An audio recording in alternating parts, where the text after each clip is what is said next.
what they're doing with our foreign policy in regards to Venezuela, Iran, Yemen, all of these policies, we often don't get to have a clear debate about the people he's appointing to lead in these areas as an envoy. Which is why I lost my mind when Elliot Abrams came to my committee.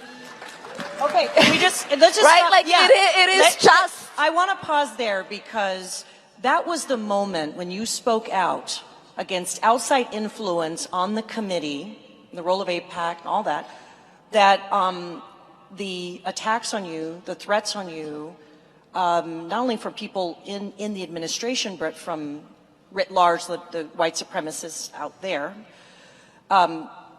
Since you spoke out about something that was supposedly the third rail, the way that I'd interpret it from the outside was that you were being punished not only from the other party, but even we heard from people in the Democratic Party for calling attention to that.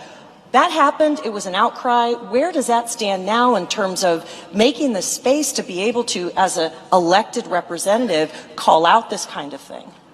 Oh, I create my space. Listen, here is the hard truth. The hard truth is that no one who has my experience collectively in all of the marginalized identities that I carry has ever set foot on the halls of Congress.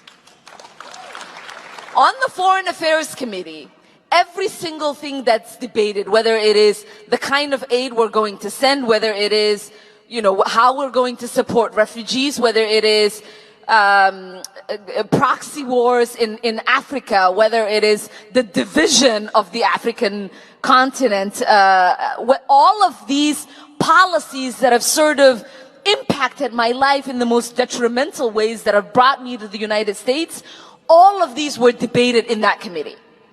And every single person who looks like me, who has had my lived experience at some point or another, has watched that committee and screamed at that TV and said, "Ask this question." And so when I get the opportunity to sit there and look at this man in the face, knowing the kind of history he's had and how he's lied and was convicted because he lied to Congress, and the trail of blood that he has left in South and Central America, that I wasn't going to let him get away and come in to talk to us about what he was going to do in Venezuela. Knowing his history, I was going to ask the questions that every single person sitting in front of that TV wanted to ask. Because now they get to be in that room and they get to shout in their face. That's right.